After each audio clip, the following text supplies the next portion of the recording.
Hello everyone, welcome to my YouTube channel.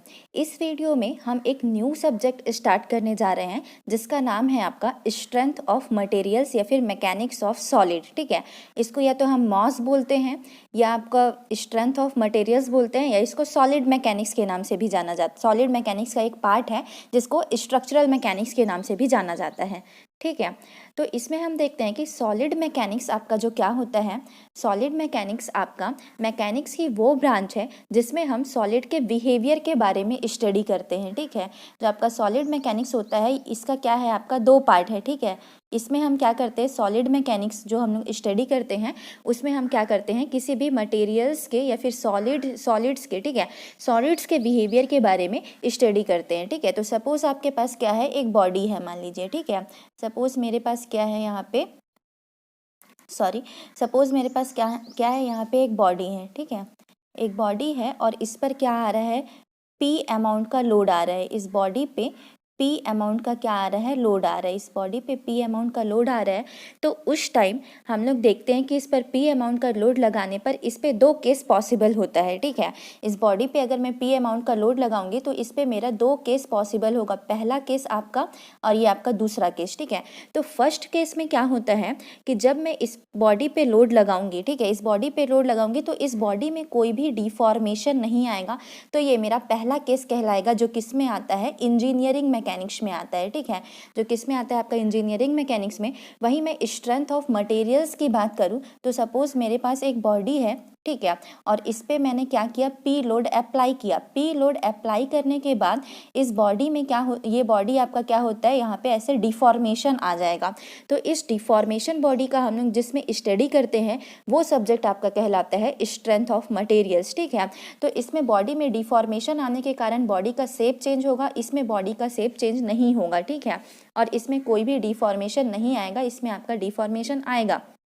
तो इसके अंतर्गत हम लोग रिजिड बॉडी का स्टडी करते हैं कि मान लीजिए आपके पास बॉडी है और इस पे मैंने इधर से P फोर्स लगाया।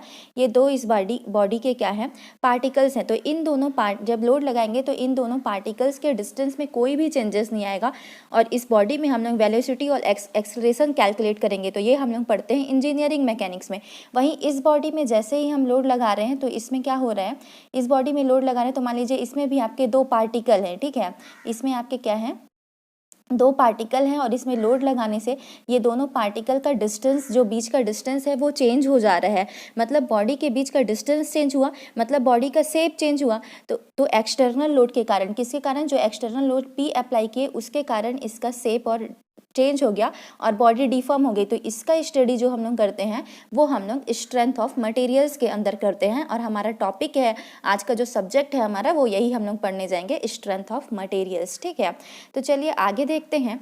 तो आगे हमारा क्वेश्चन है कि why we study material, strength of materials. हम जो भी सोम और मॉस पढ़ते हैं वो क्यों पढ़ते हैं, ठीक है, क्यों हमको पढ़ना पड़ता है इस सब्जेक्ट को। तो मटेरियल का जो स्ट्रेंथ है, इस सब्जेक्ट का नाम ही क्या है, strength of materials. It means materials की जो स्ट्रेंथ है उसके बारे में हम लोग पढ़ेंगे। तो सोम या फिर मॉस आपका काफ़ी इंपॉर्टेंट रोल प्ले करता है। क्यों, जब भी हम किसी स्ट्रक्चर कंपोनेंट का डिज़ाइन करते हैं, अगर हम सिविल इंजीनियर हैं तो क्या करेंगे, ब्रिज का डिज़ाइन करेंगे हम लोग, और वहीं अगर मैकेनिकल इंजीनियर है तो इंजन का डिज़ाइन या फिर मशीन का डिज़ाइन करेंगे। ठीक है, तो वहाँ पर हमारा जो सब्जेक्ट है ये बहुत इंपॉर्टेंट रोल प्ले करता है। अब कैसे इंपॉर्टेंट होता है आइए समझते हैं। तो सपोज किसी भी चीज़ का, किसी भी कंपोनेंट का हमको डिज़ाइन करना है। ठीक है, तो इसको मैं आपको एग्जाम्पल से समझाती हूँ कि किसी भी कंपोनेंट का मान लीजिए हमको डिज़ाइन करना है। तो एक एग्जाम्पल लेते हैं यहाँ पे हम लोग। ठीक है, सपोज सबसे पहला केस मेरा इसमें क्या बनेगा, तो दो केस इसमें बनेगा। पहला केस बनेगा कि to check the load applied on that component. जो भी कंपोनेंट हम डिज़ाइन कर रहे हैं उस पर कितना लोड अप्लाई करेंगे। मान लीजिए 250 किलो न्यूटन का लोड हम लोग क्या करेंगे, वहाँ पे अप्लाई करेंगे, जिसका भी हमको डिज़ाइन करना होगा। तो सबसे पहले हम लोग चेक करेंगे किसको, लोड को, कि लोड कितना अप्लाई कर रहे हैं। उसके बाद सेकेंड हमारा क्या हो जाएगा, सेकेंड हमारा केस हो जाएगा कि to select the material which can sustain this amount of load. इस लोड को आप लगाने जा रहे हो, जो मटेरियल आप सेलेक्ट करोगे वो आपका सस्टेन करना चाहिए इस लोड को, ठीक है। तो मान लीजिए मटेरियल में हम लोग किसका यूज़ कर रहे हैं, स्टील का यूज़ कर रहे हैं, और ये कितना लोड लेने के लिए कैपेबल है आपका, तो मान लीजिए 400 किलो न्यूटन का लोड ये क्या कर सकता है आपका, ले सकता है। तो जब भी हम स्ट्रक्चर कंपोनेंट की डिज़ाइन करते हैं तो सबसे पहले हम चेक करते हैं जो भी चीज़ हम डिज़ाइन कर रहे हैं वो कितना मैक्सिमम लोड, उसका लेने का क्षमता कितना है मैक्सिमम लोड, उसके अकॉर्डिंग ही हम मटेरियल को सेलेक्ट करते हैं जो उस अमाउंट का लोड को झेल सके, ठीक है। तो यहाँ पे मान लीजिए स्टील है आपके पास, ये स्टील बॉडी है, ये कितना लोड ले सकता है स्टील, तो 400 किलो न्यूटन का लोड ले सकता है।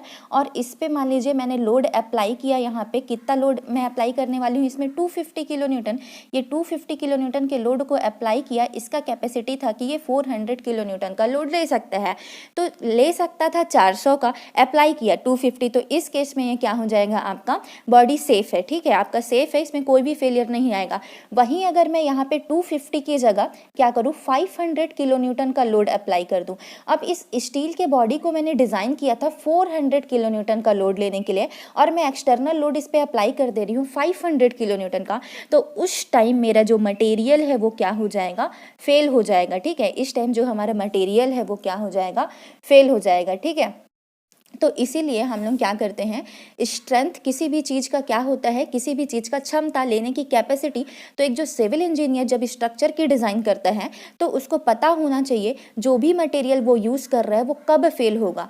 स्ट्रेंथ नहीं पता होगा हमको तो हम प्रिडिक्ट नहीं कर पाएंगे कि आपका जो स्ट्रक्चर है उसका लाइफ स्पान कितना है, कितने साल तक आपका स्ट्रक्चर सही से चल सकता है या कब फेल होगा, ये सब हमको पता होना चाहिए। तो बेसिक अंडरस्टैंडिंग देता है आपको स्ट्रेंथ ऑफ मटेरियल कि कोई भी मटेरियल किस तरह से फेल होगा, कितने देर बाद फेल होगा, या फिर कितना लोड झेलने के बाद फेल होगा, ठीक है। तो इसलिए हम लोग क्या करते हैं, स्ट्रेंथ ऑफ मटेरियल्स को पढ़ते हैं, ठीक है। और इससे कंपटीशन एग्जाम में कैसे टाइप के क्वेश्चन आते हैं, तो वन लाइनर न्यूमेरिकल इससे पूछेगा, और इससे कॉन्सेप्ट बेस पे ज़्यादातर क्वेश्चन आते हैं, ठीक है। और ये आपका बेस सब्जेक्ट है जिसका ज़रूरत हमको आगे स्ट्रक्चर एनालिसिस या फिर स्टील डिज़ाइन या फिर जब हम लोग आरसीसी पढ़ते हैं तो उस टाइम में आपका मास का क्या होता है, यूज होता है। और इसमें आपके सारे चैप्टर इंपॉर्टेंट होते हैं, सारे चैप्टर से क्वेश्चन आते हैं, तो आपको सारा चैप्टर पढ़ना इसमें इंपॉर्टेंट हो जाता है, ठीक है। तो चलिए देखते हैं नेक्स्ट हम लोग। तो देखिए ये ब्रिज फेलियर के बारे में बता रही हूँ। मैंने क्या बोला कि जितना लोड के लिए हमने डिज़ाइन किया है उसको अगर वो झेल जाएगा तो स्ट्रक्चर सेफ होगा। यहाँ पे देखिए ये आपका ब्रिज, यहाँ पे आपका ये ब्रिज है वो फेल हो गया है, ठीक है। तो इस ब्रिज को मान लीजिए मैंने एग्जाम्पल के लिए डिज़ाइन किया था, यहाँ पे 2000 किलो न्यूटन के लिए मैंने इसको डिज़ाइन किया था इस ब्रिज को। अब इस पे गाड़ी का लोड और जो पेडेस्ट्रियन जो चल रहे हैं इंसान उसका लोड, सारे लोड आके ये ब्रिज क्या हुआ, इस लोड से ज़्यादा हो गया, तो इसको ये ब्रिज रजिस्ट नहीं कर पाया, इसलिए ये ब्रिज क्या हो गया, फेल हो गया, ठीक है। तो हमने जितने अमाउंट के लिए डिज़ाइन किया था उससे ज़्यादा अमाउंट का लोड इस पे एक्सटर्नल लोड आ गया, तो आपका ब्रिज ये क्या हो गया, फेल हो गया, ठीक है। तो फेलियर होने का क्राइटेरिया जो होता है, जो आप स्ट्रेस, जो भी मटेरियल में आपका स्ट्रेस डेवलप होगा, ठीक है, जो आपका मटेरियल का स्ट्रेस है वो आपका ज़्यादा हो जाएगा जितना आपका मतलब जिसके लिए आप यहाँ पे जो आपका एक्सटर्नल लोड आ रहा है और जो आपका मटेरियल का कैपेसिटी है, उस मटेरियल के कैपेसिटी से अगर आपका ये आने वाला एक्सटर्नल लोड स्ट्रेस मटेरियल पे ज़्यादा हो गया तो आपका मटेरियल क्या हो जाएगा, फेल हो जाएगा, ठीक है। तो ये सिंपल एक फ़ोटो से मैंने समझाया डेली लाइफ के एग्जाम्पल से। ये जो ब्रिज आपका फेल हुआ है इस पर ज़्यादा लोड आ गया तो ये ब्रिज आपका क्या हो गया, यहाँ से फेल हो गया, ठीक है। आगे हम लोग देखते हैं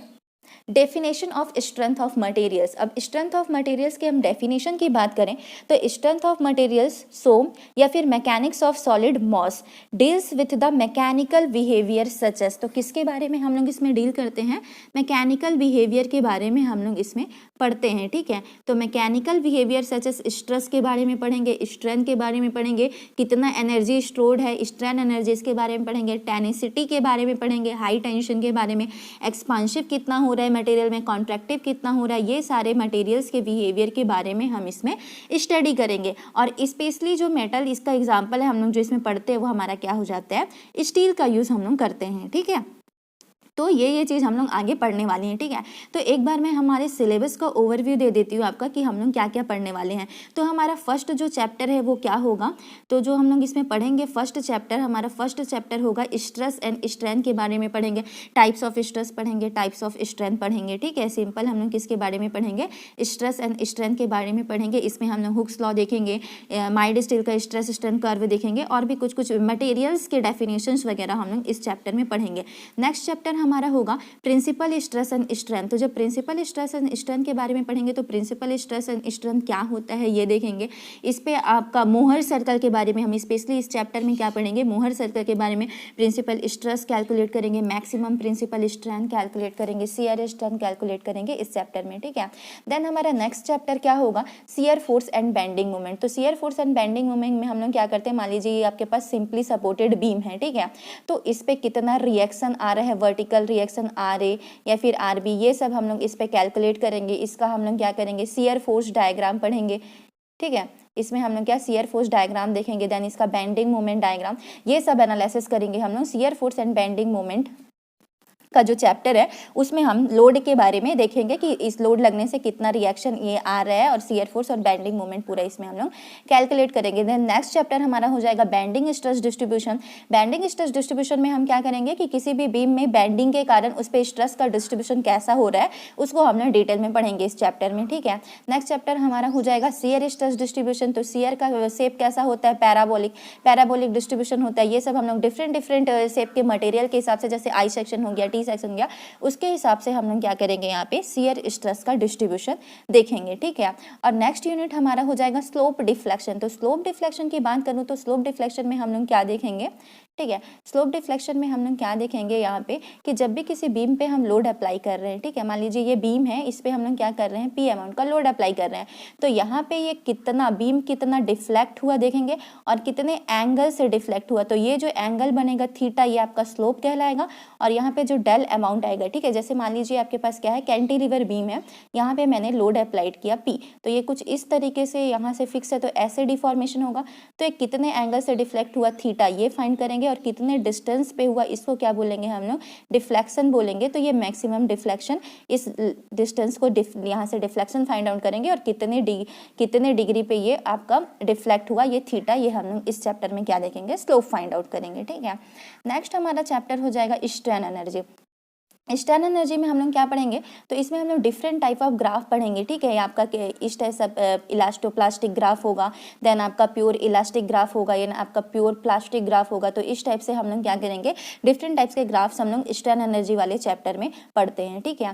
नेक्स्ट चैप्टर हमारा होगा इसमें टॉर्जन एंड सॉफ्ट। तो टॉर्जन एंड सॉफ्ट में हम लोग टॉर्जनल बॉडी में कितना यहाँ पे टॉर्क जब अप्लाई कर रहे हैं, तो इसका डिफॉर्मेशन कैसा हो रहा है, ठीक है, इस तरीके से इसका डिफॉर्मेशन। तो इसके डिफरेंट टाइप का इसका कनेक्शन होता है, सीरीज कनेक्शन, पैरेलल कनेक्शन, और इसका फॉर्मूला जो हम लोग पढ़ते हैं, बेसिक एजम्पशंस एंड फॉर्मूला, ये सारे टॉपिक्स हम लोग इस चैप्टर में कवर करेंगे। देन नेक्स्ट चैप्टर हमारा होगा स्प्रिंग में हम लोग डिफरेंट टाइप्स ऑफ स्प्रिंग देखेंगे और इसका स्ट्रेंथ फाइंड आउट करेंगे, ठीक है। डिफरेंट फार्मूला है उसका। तो हेलिकल स्प्रिंग देखेंगे, आपका हेलिकल एक्सटेंशन स्प्रिंग, ये कंप्रेशन स्प्रिंग, और कॉनिकल स्प्रिंग देखेंगे, देन टॉर्जनल स्प्रिंग, देन आपका लैमिनेटेड स्प्रिंग, ये जो गाड़ी में लगा होता है पट्टा, उसकी बात करते हैं। तो ये टाइप्स ऑफ स्प्रिंग देखेंगे और ये कौन कौन सा लोड लेता है इसके बारे में पढ़ेंगे, ठीक है।